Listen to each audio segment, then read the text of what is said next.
할렐루야.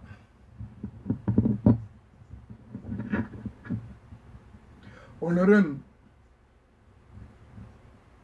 신약성경 마태복음 13장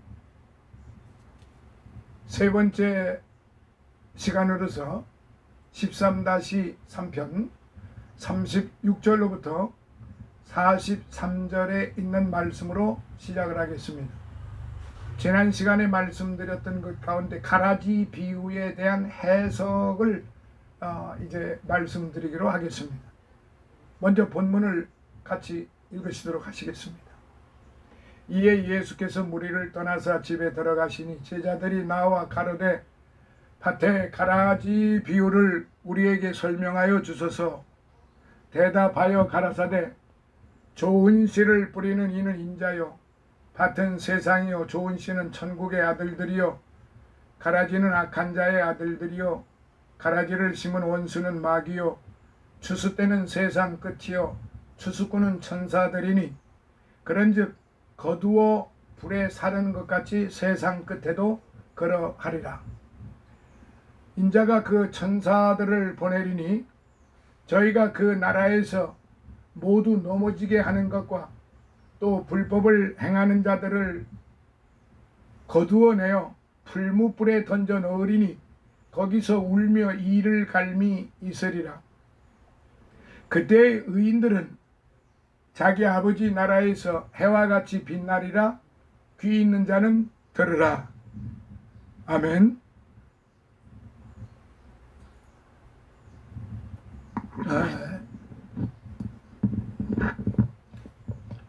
이제 이 말씀을 통해서 이제 같이 본문 살펴보도록 하겠습니다. 36절 무리를 떠나사, 여기서 떠나다에 해당하는 헬라어 아피에이미, 포기하다, 버리다, 그대로 방치하다라는 뜻입니다. 따라서 이는 예수님께서 지금까지 네 가지 천국 비유를 듣고도 깨닫지 못하는 영적 분별력이 없는 자들을 그대로 내버려 두고 그 자리를 떠나셨음을 암시합니다. 이로 미루어 볼 때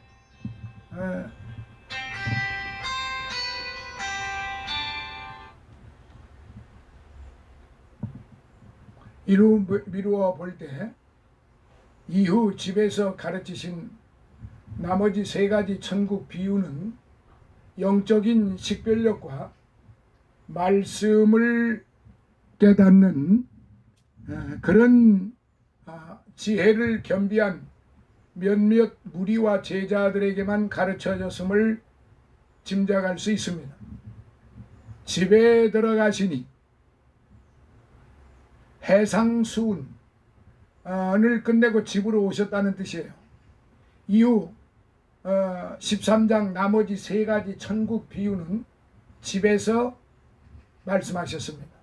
37절 좋은 씨를 뿌리는 이는 인자요 이는 온 세상 만물이 그리스도에게 속해 있음을 간접적으로 암시해 주시는 말씀이에요.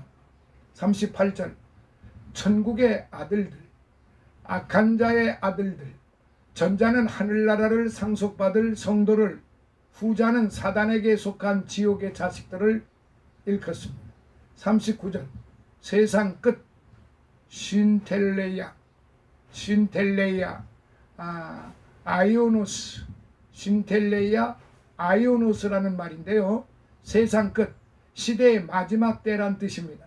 즉 현세가 종료가 되고 내세가 노래하는 시간이 된다는 말이에요. 40절 불에 사르는 세상 마지막 때에 악인에게는 불심판이 임하게 됨을 보여주는 말씀입니다. 베드로후서 3장 10절. 그리고 41절 넘어지게 하는 것 타 스칸달라 스칸달리죠 이렇게도 말하는데 죄짓게 하다라는 뜻입니다. 따라서 이는 범죄케 하는 자를 가리킵니다. 42절 울며 이를 감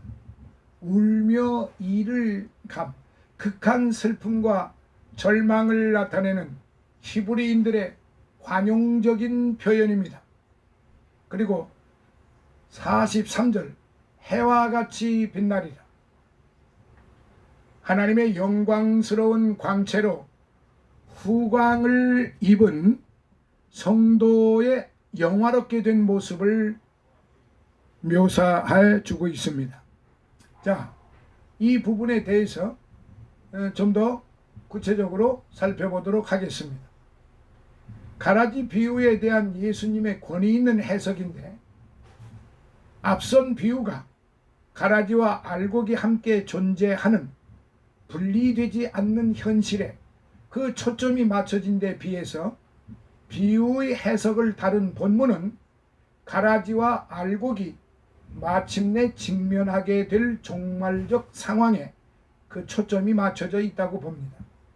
어쨌든 이 지상에 존재하는 모든 영혼들은 최후 심판의 날에 엄정한 그리스도의 심판대 앞에 예외 없이 서게 될 것입니다. 고린도후서 5장 10절에. 자, 그러면 첫 번째 이 부분에 대해서 이 세상이 끝이 있다라는 말씀이에요. 비록 이 세상은 오랜 역사를 지니고 있고 장래에 대한 기대에 부풀어 있지만은 그렇다고 언제까지 계속되지는 않습니다. 이 순간순간의 현실은 오래지 않아 영원에 삼킨 바가 될 것이기 때문에 그렇습니다.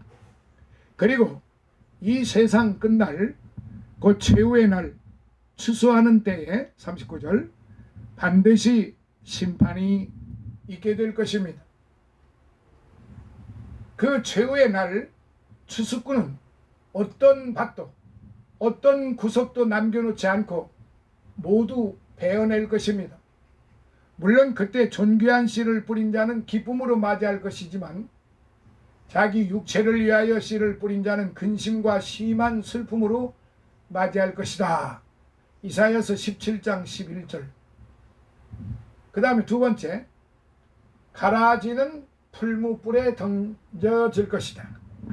가라지는 풀무불에 던져질 것이다.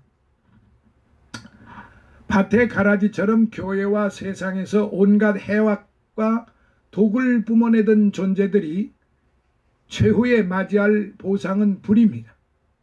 그것도 영원히 꺼지지 않는 불밖에 없습니다. 그 불은 일명 지옥불로서 하나님의 진노에 의해 붙여졌기 때문에 그 누구도 끌 수가 없어요. 진정 이 불에 던져진 존재들은 슬피 울고 이를 갈며 있게 될 것입니다. 42절. 즉 그들은 도무지 위로받을 수 없는 절망적 슬픔과 하나님의 맹렬한 분노에 대한 공포심으로 인해 끝없는 고통을 맛보게 될 것입니다. 요한계시록 19장 20절에. 자, 세 번째, 알곡은 창고에 모아질 것입니다. 사실 알곡은 추수 때까지 가라지와 동일한 취급을 받을 수 있습니다. 그러나 분명한 것은 추수 후 그 알곡은 가라지와 온갖 잡초들과 구별되어서 하나님의 거룩한 총회에 모아질 것입니다. 시편 50편 5절. 실로 하나님의 모든 알곡은 한 톨도 잃어버려지지 않고 모두 하나님의 풍요로운 창고에 거두어져서 영원한 복락 가운데 보관될 거예요. 정녕 더 이상의 폭풍우나 기근 그리고 불이익과 죄의 유혹에 노출되지 않을 거예요. 그렇다면 알곡된 형제 자매들이여, 이 불의한 현실 속에서 주의 오심을 고대하며 조금 더 참고 조금만 더 인내하면서 살아야 되지 않겠습니까? 야고보서 5장 7절로부터 12절에 있는 말씀을 참조해 보시면 됩니다. 자, 이제 44절로부터 52절을 계속 이어가도록 하겠습니다.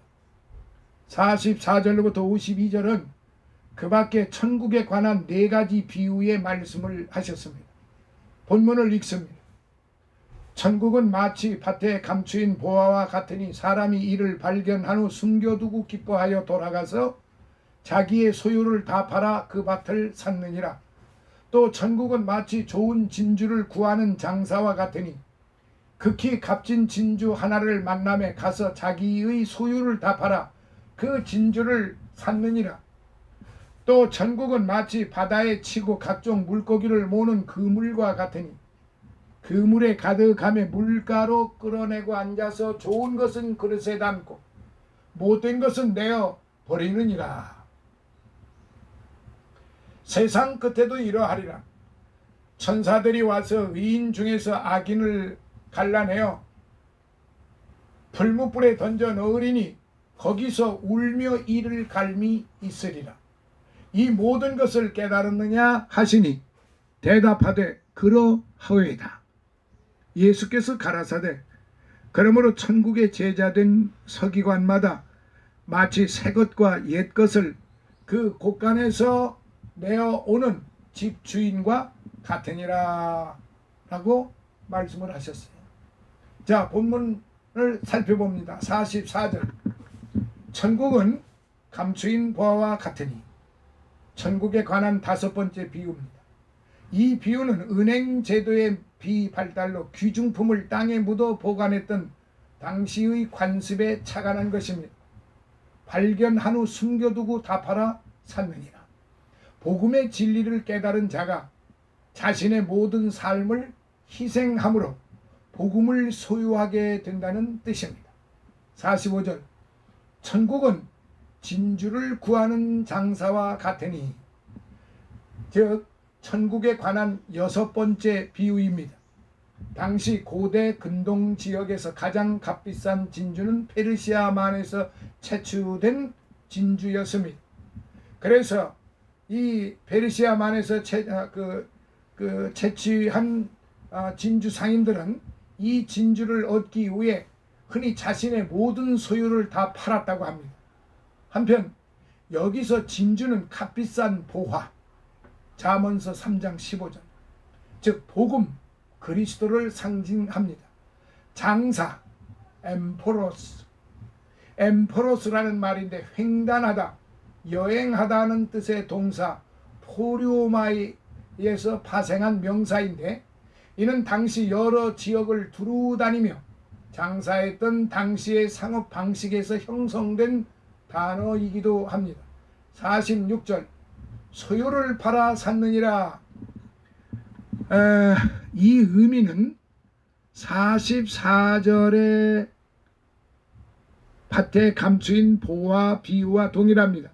다만 차이점은 전자 44절, 전자가 우연히 복음의 진리를 발견한 반면에 후자는 구도자의 자세로 끊임없는 노력에 의해 발견했다는 점이에요. 47절. 천국은 그물과 같으니, 천국에 관한 13장의 마지막 7번째 비유인데요. 이 비유는 구원을 자처하는 자들 중에도 구원을 얻지 못할 자가 있음을 경고한 말씀입니다. 한편 상기한 7 비유의 영적 교훈을 요약하면은 다음과 같습니다. 자, 다시 이제 종합적으로 말씀을 드리면, 비유가 7가지 비유입니다. 앞전에도 말씀을 드렸지만은, 첫째, 씨 뿌리는 자, 결실하는 믿음의 교훈입니다. 둘째, 가라지, 최후에 있어질 심판에 대한 교훈입니다. 셋째, 겨자씨, 믿음의 양적 성장에 대한 교훈의 말씀입니다. 네 번째, 누룩, 믿음의 질적 성장에 대한 교훈입니다. 다섯째, 보화, 복음을 위한 희생의 교훈입니다. 여섯째, 진주, 구도자의 열심에 대한 교훈입니다. 일곱째, 그물, 거짓 신자에 대한 경고의 말씀입니다. 자, 이렇게 7가지 비유를 구분을 해서 말씀을 드렸습니다. 자, 48절.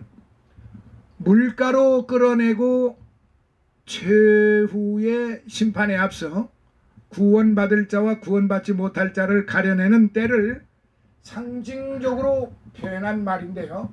즉, 어부가 물가로 끌어낸 그물 안에 고기 중에 좋은 것과 나쁜 것을 가려내듯이 심판 때에도 하나님께서 선인과 악인을 반드시 구별하신다는 사실을 암시적으로 보여주고 있습니다. 앉아서, 이는 택자와 불택자를 가리시는 하나님의 선별 행위가 철저하고 세심함을 상징하는 표현입니다. 못된 것은 내어버리느니라, 종말에 있을 심판을 묘사한 표현인데, 여기서 못된 것이란 무가치한 것, 즉 하나님의 뜻에 적합하지 않은 자를 일컬는 것입니다. 49절. 갈라내어, 내어 쫓는다는 뜻입니다. 아포리조라는 말인데 내어 쫓다라는 뜻입니다. 이는 철저한 분리 내지는 추방을 말합니다. 50절.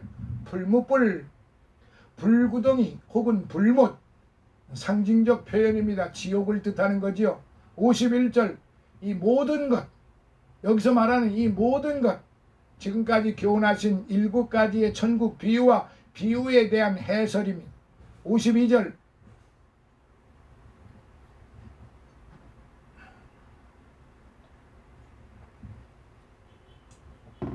제자된 서기관. 천국 복음을 듣고 가르치는 서기관들의 역할을 하는 그리스도의 제자들을 가리킵니다. 당시 종교 지도자들이 율법의 서기관이었다면 그리스도의 제자들은 복음의 서기관들이었습니다. 새것, 옛것, 신약의 복음과 구약의 율법을 말해줍니다. 주님의 제자들은 이 양자를 마음의 곳간에 소유하며 적절히 조화시킬 수 있는 지혜를 가져야 한다는 뜻입니다. 곳간, 원래는 창고라는 뜻입니다. 그러나 여기서는 인격과 지성의 거소인 것, 지성의 거소, 즉 마음을 가리키고 있습니다. 자, 이제 끝으로 53절로부터 58절을 계속 이어가도록 하겠습니다. 다시 고향에서 거절당하신 그리스도. 고향에서 거절당하신 그리스도. 본문을 읽습니다. 예수께서 이 모든 비유를 마치신 후에 거기를 떠나서 고향으로 돌아가사 저희 회당에서 가르치시니 저희가 놀라 가로되 이 사람의 이 지혜와 이런 능력이 어디서 났느뇨? 이는 그 목수의 아들이 아니냐? 그 모친은 마리아, 그 형제들은 야고보, 요셉, 시몬, 유다라 하지 않느냐? 그 누이들은 다 우리와 함께 있지 아니하냐? 그런즉 이 사람의 모든 것이 어디서 났느뇨? 하고 예수를 배척한지라. 예수께서 저희에게 말씀하시되 선지자가 자기 고향과 자기 집 외에서는 존경을 받지 않음이 없느니라 하시고 저희의 믿지 않음을 인하여 거기서 많은 능력을 행치 아니하시니라. 자, 이제 본문을 살펴보도록 하겠습니다. 이 모든 비유를 마치신 후에 새로운 사건으로의 전환을 암시하는 것을 말합니다. 특유의 표현 방식이죠. 거기 천국 비유를 가르치신 갈릴리 해변의 한 마을을 가리킵니다. 54절. 고향으로 돌아가사 예수님의 나사렛 방문에 관한 기사예요. 아마 예수님은 공생의 이후 이때 처음으로 고향을 방문하셨던 듯 합니다. 베들레헴 태생인 예수님의 고향이 나사렛으로 언급되는 것은 출생지만 베들레헴일 뿐 실제로 예수님은 대부분의 유아기와 소년 청년기를 나사렛에서 지냈기 때문입니다. 저희가 놀라 예수님의 고향 나사렛 사람들은 실제로 예수님의 출생과 그 성장 배경 및 환경에 대한 지식을 가지고 있었기 때문에 예수님의 신적 능력에 대해서는 전혀 알지 못했습니다. 따라서 이들이 예수님의 가르침에 대해 놀라는 것은 지극히 당연하다고 볼 수 있습니다. 55절 그 목수의 아들 예수의 인간적인 혈통을 언급함으로써 그의 신성과 가르침을 경멸하는 분위기가 연출이 됩니다. 56절 누이들 마가복음 6장 3절과 함께 예수님께서 누이가 있음을 밝혀주는 유일한 부분입니다. 57절 배척한지라 원어 스칸달리죠. 배척한지라 이 뜻은 원어에서 스칸달리조라고 하는데 걸려 넘어지다, 불쾌하여 성내다라는 뜻입니다. 이는 예수님에 대해 불쾌한 생각을 가지고 적대시하다는 의미입니다. 선지자가 존경을 받지 않음이 없느니라. 선지자의 인간적 측면을 아는 자들은 대개 그 이면의 신적 능력을 무시하는 그런 경향이 있습니다. 13장 58절 마지막입니다. 능력을 행치 아니하시니라. 복음을 대적하며 회방하는 자들에 대해 전도자가 어떤 태도를 취해야 할지를 간접적으로 제시해주고 있습니다. 자, 이 부분에 대해서 고향 나사렛 사람들에게 두 번째로 불신과 배척을 받으신 장면이 마가복음 6장 1절로부터 6절에도 나옵니다. 또한 누가복음 4장 16절 30절에도 나옵니다. 여기서 보듯이 인간은 자신의 체험과 이성을 벗어난 그 어떤 진실도 쉽게 비토 배척해버리는 경향성이 있음을 알 수 있습니다. 하지만 예수님께서는 지난번에 쓰라린 경험을 잊지 않으시면서도 고향 마을에 재차 방문하시어 당신의 사역을 되풀이하는 초월한 사랑을 보이셨습니다. 바로 이러한 예수님의 헌신적이고 지속적인 사랑 때문에 오늘 인류가 구원의 은총을 입을 수 있었다는 사실입니다. 그래서 첫 번째, 구세주를 배척한 이유는 천국에 대한 복된 메시지를 전하신 예수님께서 고향 나사렛을 다시 찾으셨을 때 배척을 받으셨는데 이는 목수의 아들이 아니냐 이 말입니다. 그러니까 천한 사람의 자식이 아니냐 이 말이에요. 천한 놈이 아니냐 이 말이죠.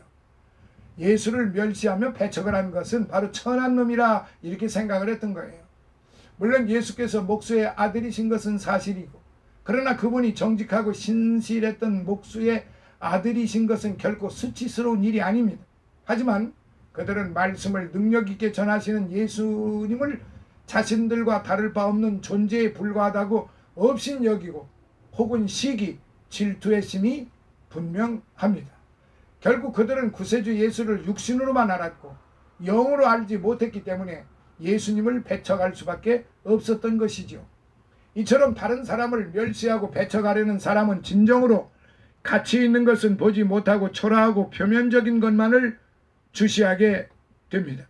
본래 고향 사람들은 예수께서 자기들과 같은 마을 출신이었기에 다른 사람들보다 그를 더욱 존경하고 자랑스러워할 수도 있었어요. 그러나 오히려 그들은 예수께서 자신들과 같은 지역의 출신인 것으로 해서 그를 멸시하고 배척하고 말았던 것입니다. 자, 두 번째, 구세주를 배척한 결과. 구세주를 배척한 결과. 예수님께서는 그들의 믿지 않음을 인하여 그곳에서 많은 능력을 베풀지 않으셨어요. 여기서 우리는 불신앙이란 그리스도의 은혜를 받는 데 있어 가장 커다란 방해물임을 깨달아야 합니다. 실로 하나님께서는 불신과 배척의 사람들에게 하나님의 생명과 축복을 결단코 선물하지 않으십니다. 따라서 우리는 예수 그리스도를 쉽사리 배척해버리는 그런 우를 범하지 말아야 합니다. 대신 그분을 죄인된 우리로 하여금 하나님과 화목하게 만드신 구세주로서 영접하고 그 믿음을 확고하게 견지할 수 있어야만 할 것입니다. 이제 13장 그 3편에 대해서 말씀을 마무리를 하도록 하겠습니다. 다음 시간에 13장 4편은 이 13장에서 우리에게 주시는 전반적인 그 교훈, 제가 그 각종 비유를 구분해서 말씀드렸지만은 좀 더 우리 성도님들이 좀 더 알기 쉽게 구체적으로 다음 13장 4편 5편에서는 예수님 천국 비유에 대해서 7대 천국 비유에 대해서 구체적으로 살펴보도록 그렇게 하겠습니다. 감사합니다. 할렐루야. 오늘은 여기서 마무리합니다. 할렐루야.